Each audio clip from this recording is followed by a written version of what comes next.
And another Daily Mail TV exclusive, too posh to push. Meghan Markle made her first husband agree to a pregnancy contract to make sure that she was afforded every possible luxury if she gave birth to their child. Charlie Langston has the exclusive details now from our New York newsroom. Charlie, what did this so-called pregnancy contract reveal? Before Harry walked into the Sandringham meeting, the Queen had already decided how it would end. Terms were written. The half-in proposal, the compromise Harry believed they were gathering to discuss, had already been rejected. But in the room before it. That's not speculation. Robert Lacey documented it. Harry confirmed it himself in Spare. 3 years before that meeting, Elizabeth had done something the institution had never done before. December 2017. Meghan arrives at Sandringham for Christmas. The engagement hasn't been formally announced yet. Diana didn't get that invitation at the same stage. Sophie didn't. Catherine didn't get it until 8 months after the wedding. Meghan got it 5 months before the engagement was public. And the man who married Meghan 6 years before that Christmas, who knew her before the palace, before the reinvention, before any of this, has not said a single named word publicly in 12 years. No NDA. No legal instrument of any kind covering that period. Nothing stopping him from speaking. Most channels covering this story are tracking the memoir, what Trevor might reveal, what he remembers. That's the wrong story. The palace read this situation correctly 4 years before any memoir was rumoured. The instrument Elizabeth built at Sandringham is already documented. It's already sourced. It already exists. Trevor Engelson doesn't need to say a word for this story to land. This isn't about what he's about to say. It's about what a queen already proved, in writing, that she knew. January 13th, 2020. The Sandringham Summit. Elizabeth had already rejected Harry's proposal before he entered the room. The statement announcing his full exit was printed and ready before the meeting started. Trevor Engelson, married Meghan in 2011, divorced 2013, 12 years of complete public silence, no NDA. What Elizabeth imposed at that Sandringham meeting reveals a private judgment she formed years earlier and never once stated out loud. 2026, the man who knew Meghan before any of this began is positioned to confirm it. Subscribe and turn on notifications. Because what the Queen built into that agreement and what Trevor Engelson still holds changes what you think you know about how this story started. Alongside this snap of her little helper taking a break under the table. Big bro Archie showing his support off camera. Are you having fun, my love? Archie. Elizabeth never told you what she thought about anyone. That was the discipline. 70 years on the throne and not one unguarded public statement about a single family member. Not Diana, not Camilla, not Meghan. But she had a method. When someone new entered the institution, she didn't ask questions. She created conditions. And then she watched. The Sandringham Christmas invitation was the condition. A woman who had spent 7 decades reading people in rooms didn't extend that invitation as a welcome. She extended it as an examination. And Meghan, who had spent years perfecting exactly the kind of performance that examination was designed to detect, walked straight into it. Elizabeth watched. She reached her conclusion. Then she spent the next 3 years building quietly around it. Here's what made that December 2017 weekend significant. Elizabeth wasn't watching for bad behavior. She wasn't looking for rudeness or protocol breaches. She was watching for something far harder to fake over 3 days in a house full of people who had spent their entire lives learning to read exactly this. She was watching for the gap between the performance and the person. The warmth that arrives switched on. The charm that never quite adjusts to the room. The calculation underneath the ease. A woman who had sat across tables from Churchill, Eisenhower, Thatcher, and 12 sitting US presidents didn't miss that gap when she saw it. 25 months later, the exit terms were on paper before Harry arrived. This is not a story about a divorce or a memoir. It is a story about the one institution on earth that assesses everyone who enters it, And what happens when that private assessment and a 12-year silence arrive at the same moment? The people who actually follow how the institution makes decisions, rather than what it announces, consistently find the real story is running underneath the ceremony. That's the story we're in. The specific terms Elizabeth imposed at Sandringham in January 2020 and what they reveal about the judgment she had already reached is what we're building toward in the next 7 minutes. Most coverage of the Trevor Engelson angle treats it as a celebrity divorce resurfacing. What that framing misses entirely is why a 12-year silence from a documented primary source, with no legal barrier to speaking, is structurally significant in the context of what Elizabeth already put in writing. Those two things arriving at the same moment in 2026 is not a coincidence. Did Elizabeth invite Meghan to Sandringham in December 2017 because she had accepted her or because she was assessing her? Drop it in the comments right now. I'm reading everyone. Because the answer to that question is the engine this entire story runs on. A woman who never made a public mistake in 70 years of public life didn't extend an unprecedented invitation by accident. The ceremony was the surface. Underneath it, the institution was already working. Trevor Engelson is simply the moment that work becomes impossible to ignore. My mother was the Queen for a very long time. And although you kind of know that this might happen, you don't really think about it very much. Not least of all because the monarchy is about continuity. But I think for my brother, this is something he's been waiting for. He said, "Your Majesty, it has been an honour and privilege to serve you."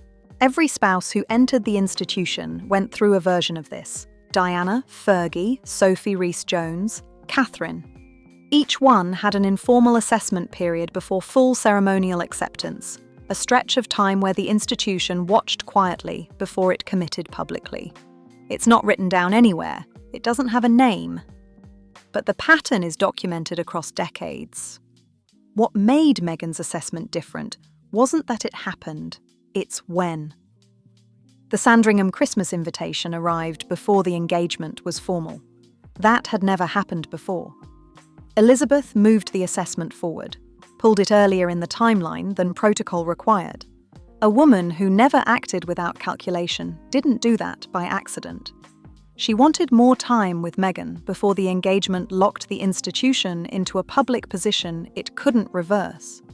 The invitation wasn't warmth, it was a head start. Picture the Sandringham dinner table, December 2017. Meghan is performing, and performing well. The warmth, the ease, the charm, calibrated precisely to the room. By every visible measure, it's working. Elizabeth is watching. Not for a mistake, for the tells that only appear when someone is working that hard to leave no tells. The slight recalibration when the audience shifts. The warmth that arrives at full volume before the relationship has earned it. The instinct, underneath all of it, to manage rather than connect.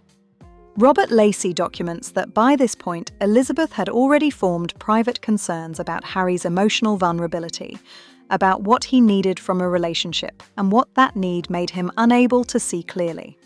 She saw it that weekend.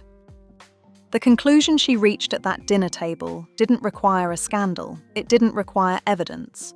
It required exactly what she had.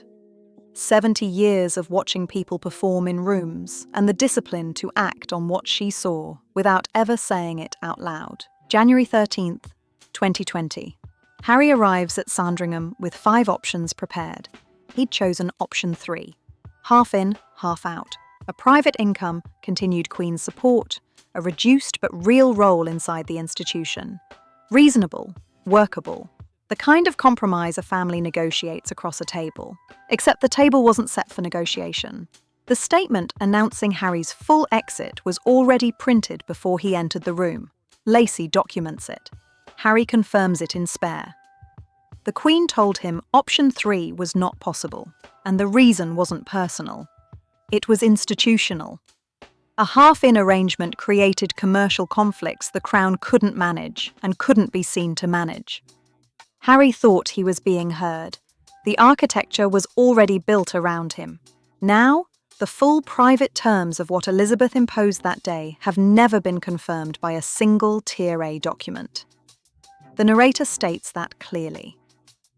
What Lacey and Spare confirm is the public announcement, the named sourcing on what was privately agreed, and a significant gap between the two. That gap is precisely what makes Elizabeth's judgment documentable. The institutional record exists independently of anything Trevor Engelson has ever said, or hasn't said. What Trevor holds, and why Elizabeth's January 2020 document makes his position so structurally significant, is the payoff this entire story is building toward. Here's the question that's been sitting underneath this entire story. Did Elizabeth build the Sandringham agreement to protect Harry from the institution, or to protect the institution from Harry? Because those are different decisions. They say different things about what she actually concluded at that dinner table in December 2017. Tell us what you think. Comments are open. Trevor Engelson met Meghan in 2004. They dated for 7 years, married in Jamaica on September 10, 2011. The divorce filing landed August 7, 2013. Los Angeles County Superior Court, Case 105431. Rachel Meghan Markle Engelson versus Trevor J. Engelson. Irreconcilable differences. No phone call. The rings came back by registered mail. Andrew Morton documented it. A friend of Trevor's confirmed the method. The man who had known Meghan for 9 years, who had built his career partly around hers, received a FedEx envelope. Then nothing. 12 years of complete, verified, documented public silence. No named interview. Not one attributed statement. In a media ecosystem where every person with a peripheral royal connection eventually sells access, Trevor Engelson sold nothing. No NDA made him stay quiet. No legal instrument exists covering that period. I've been watching this story for months. Here's my read. A man who stays silent for 12 years without legal protection isn't staying silent because he has nothing to say. He's staying silent because he's decided, so far, that the moment hasn't arrived yet. Elizabeth's institutional record runs from 2017 to 2020. Trevor's documented timeline runs from 2004 to 2013. 2 separate tracks, opposite directions, same destination. Before we get to what Elizabeth's document actually contains, one question. Did the Queen know who Meghan really was before Harry did? Yes or no? Comment right now, before the payoff. Because the answer changes everything about whether what happened at Sandringham in January 2020 was a reaction, or a conclusion that had been sitting in a drawer for 3 years. Here's what the documented record doesn't show you, and what it's easy to miss when you're focused on what Elizabeth built. She watched Harry walk into that room, knowing what was waiting for him. She had written the terms. She had rejected his proposal before he arrived. And somewhere underneath the institutional discipline of all of that, she knew what it would cost him. That's not a small thing to carry. A grandmother who loved her grandson, who had watched him lose his mother at 13, who understood better than anyone what the institution does to the people inside it, making the calculated decision to let the architecture do its work anyway. The sympathy stops there, because Elizabeth always knew what her decisions cost specific individuals. That is her defining characteristic. Not cruelty, not indifference, but the cold clarity of a woman who never once confused the institution with the people inside it. Harry needed protecting from himself. Elizabeth protected the crown instead. She made that choice with full awareness of what it would cost him. During Charles's April 2026 Washington visit, Harry reportedly tried to arrange a meeting. It didn't happen. Sources say he was told there was no space in the schedule. People magazine reported Harry wouldn't even ask directly, given the choreography of a state visit, the optics, the certainty of the answer. That detail lands differently when you sit with it. A son watching his father address a joint session of Congress, attend a state banquet, tour the 9/11 memorial, and unable to get 40 minutes in a hotel lobby. The grief is real. The narrator names it without qualification. But Harry weaponized that grief. He made his family's private pain a public product, documented, serialized, monetized across a memoir, a Netflix series, and a podcast. The institution he dismantled piece by piece is the same institution he now wants to re-enter on his own terms. Both things are true. The longing is genuine. The choices that preceded it were deliberate. The fallen ark is the correct one. Elizabeth understood that before anyone else named it, which is precisely why she built the exit before Harry knew he needed one. There is one person who survived the institution's private assessment of someone it never fully accepted, and told the truth publicly about what that cost her. She didn't survive it for long. Harry lost his mother at 13, the one person inside the institution who had felt exactly what he was feeling. The gap between the public warmth and the private machinery running underneath it was gone before he was old enough to understand what she had been trying to tell him. Elizabeth knew what Diana's destruction had done to Harry. She had watched it happen. She had watched him carry it for 20 years, and she built the Sandringham exit terms anyway. That is not a contradiction. For Elizabeth, it was the only available move. But the narrator names the cost of it, clearly, without retreat, because Diana's absence is the reason Harry was always going to be vulnerable to exactly the situation Elizabeth was trying to manage. He was looking for what he lost. Elizabeth saw that. Trevor Engelson saw it too, from a different room, years earlier. Neither of them could stop what it set in motion. Meghan arrived at Sandringham in December 2017 and gave Elizabeth exactly what the institution was designed to detect. She understood the room. She understood the performance required. She executed it with precision. That's not speculation. It's the documented behavior of a woman who had spent 15 years in an industry that rewards exactly this skill set, who had studied the institution before she entered it, and who moved through every stage of her entry into the royal family with a clarity of objective that the palace's own communications team never matched. Elizabeth assessed her correctly. The institution's private conclusion wasn't wrong. What followed? The Oprah interview, the Netflix series, the memoir, the systematic monetization of an exit she accelerated and then attributed to everyone but herself, was not the behavior of someone who didn't understand what she was doing.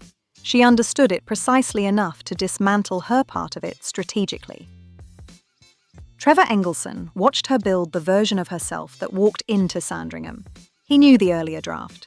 The palace never thought to ask him what he knew, because in 2017 there was no reason to. By 2020, the exit architecture was already complete. Anne is not a neutral observer. The narrator states that before anything else. She is a Windsor. Her loyalty to the institution has never been in doubt across 50 years of unbroken royal service. More official engagements than any other living member of the family, 0 named interviews on any family matter, not once in her entire public career. That conflict of interest is real.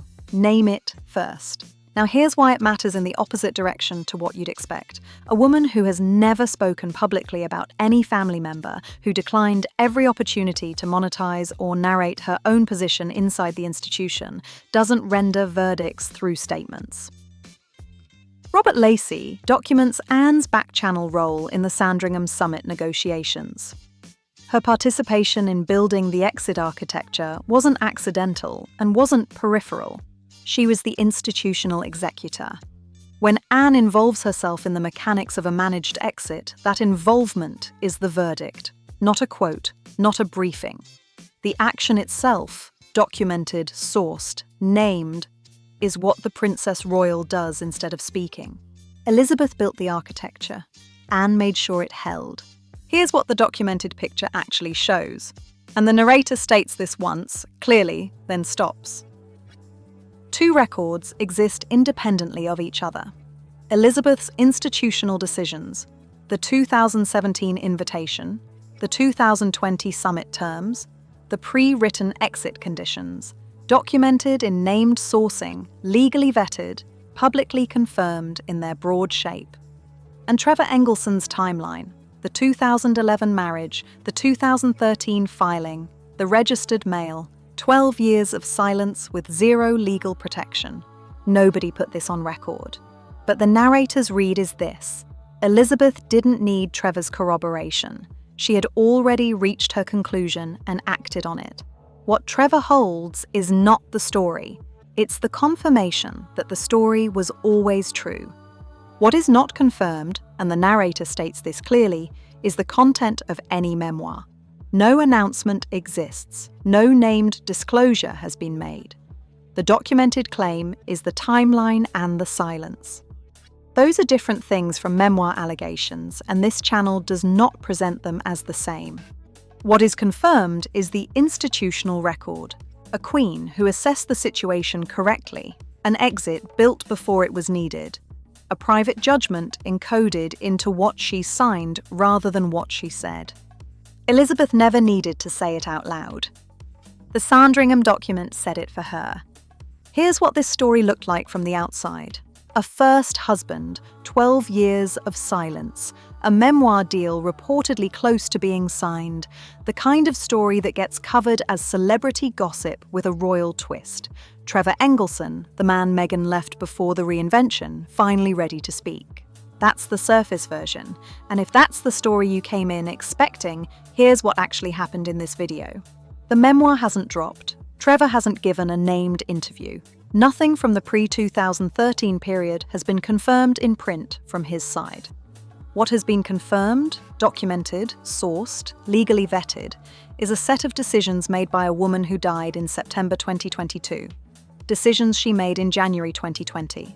Decisions she had been building towards since December 2017. The Queen didn't need Trevor Engelson to tell her what she already knew. She encoded her private judgment into the one language the institution speaks fluently, into what she signed, what she withheld, and what she refused before Harry entered the room. Trevor is not the story. He is the corroboration of a story that was already written. Elizabeth got there first. The documented record has always been there. It was just waiting for a moment like this one to make it impossible to look away from. There's a pattern the institution never accounts for. The people it discards on the way up don't disappear, they accumulate. The silence isn't erasure, it's interest building on a debt the palace never intended to repay. And at some point, the account comes due. Trevor Engelson was discarded in 2013. Rings returned by registered mail. No phone call, no conversation. The man who had known Meghan for 9 years, who had supported her career, who had married her in Jamaica, reduced to a court filing and a FedEx envelope. The palace never thought about Trevor Engelson in 2020. There was no NDA to negotiate because in 2013 there was nothing to protect. He wasn't a risk then. The people who get discarded on the way up become the most credible witnesses when the account eventually comes due. That's not a theory about this story. It's the mechanism this story runs on. Elizabeth understood it, which is precisely why she built what she built at Sandringham before anyone else named the problem. She had watched this institution discard people for 70 years. She knew what the discarded ones carry. Trevor carries a timeline that runs alongside the Queen's documented decisions from the opposite direction. Both arrive at the same place. Elizabeth got there first, she just got there in writing. There is one detail from the Sandringham summit that this video has not reached.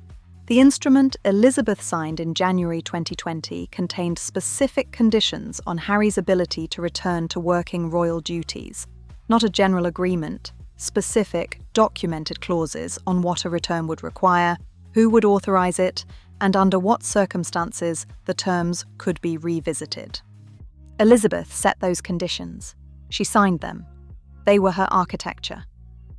After she died, one of those clauses was quietly amended. Not publicly announced, not flagged in a palace press release. The change was made, and the specific nature of what was amended, who authorized the change, and what it means for Harry's path back into the institution is a question the palace has not answered and has not been formally asked. That amendment, what it changed, what it closed, and whether Harry's reported letter to his father during the April 2026 Washington visit was ever going to reach a door that had already been sealed from the inside, is the subject of the next video.